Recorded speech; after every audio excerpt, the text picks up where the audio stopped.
injili hii ni injili ya siku za mwisho. Na msimu huu ni msimu wa 7 wa utimilifu. Msimu na miaka 7, mwaka 2023 hadi 2030. Ujue kwamba Mungu amekusudia kuleta wokovu mkuu namna hii kupitia injili ya uamsho. Na kwa maana hiyo kwamba Mungu amekusudia kuwaleta watakatifu wake kwa njia yoyote ile, ili kwamba watakatifu wake wakairithi nchi. Kuirithi nchi. Watairithi nchi. Watakatifu wa Mungu, Mungu atawapa mamlaka, atawapa nguvu ya kurithi nchi. Sasa ngoja tusome kitabu cha Yoshua sura ya 1 mstari ule wa 3. Mstari wa 3, neno la Mungu linasema, kila mahali nyayo za miguu yenu zitakapokanyaga nimewapa kama vile nilivyomwahidi Musa. Kila mahali nyayo za miguu yenu zitakapokanyaga nimewapa kama vile nilivyomwahidi Musa. Na unakuja kuona kwamba kuirithi nchi sio jambo jepesi, sio rahisi kama unavyofikiria. Watakatifu kuirithi nchi sio rahisi. Msidhani kuwa ni rahisi, kwa maana unakuja kuona hapa chini, unakuja kuona kwamba Mungu anakuja kumpa tena maelekezo Yoshua kwamba uwe hodari na uwe na ushujaa mwingi. Uwe na bidii kutii sheria yote aliyokupa mtumishi wangu Musa. Haleluya. Bwana Yesu asifiwe sana. Kutii sheria. Mwanzo unawaambia uwe hodari na uwe na ushujaa mwingi.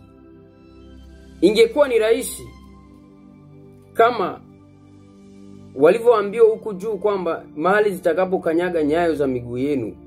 Wewe unadhani kwamba ni rahisi kusogeza unyayo ukatawale?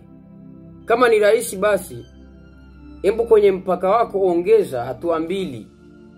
Kama ni rahisi, kama haijawa vita.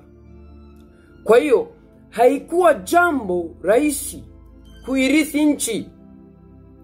Ninaposema watakatifu wa Mungu, Mungu anawatafuta kwa nguvu zote, anawatafuta kwa njia yoyote ile. Ninamaanisha kwa maana ni lazima katika msimu huu wa 7 Mungu awapate watakatifu wake na kuwapa mamlaka, wakairithi nchi, wakatawale juu ya nchi.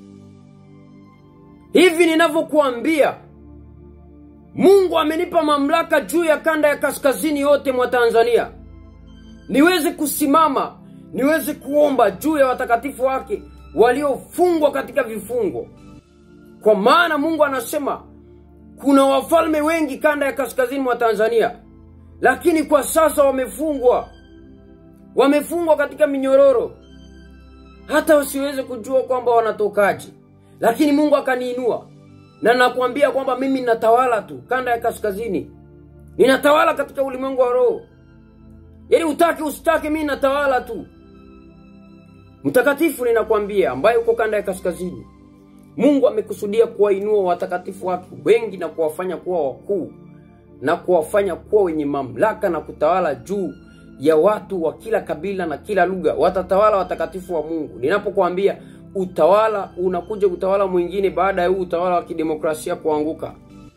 Utawala wa kidemokrasia ukianguka, utakuja utawala mwingine, ni utawala mbaya sana wa mpinga Kristo. Watakatifu, mko wapi? Kwa maana huu utawala wa mpinga Kristo utakaposimama juu ya nchi, utawala huo ni mbovu sana. Kwa maana ni utawala wa kunyanyasa na kutesa raia.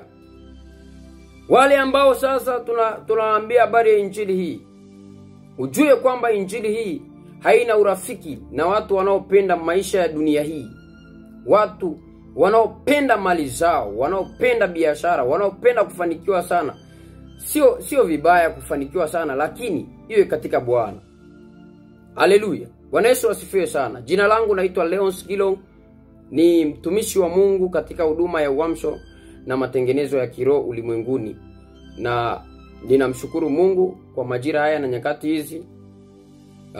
Ninaomba mtakatifu wa Mungu ambaye umepata kusikia habari hizi kwa njia yoyote, ninaomba upige simu yako kupitia 0789 350 450 ili uweze kujua ni nini ambacho Mungu amekusudia katika majira haya na nyakati hizi, ili uweze kujua ni nini ambacho mbingu imekusudia juu ya maisha yako.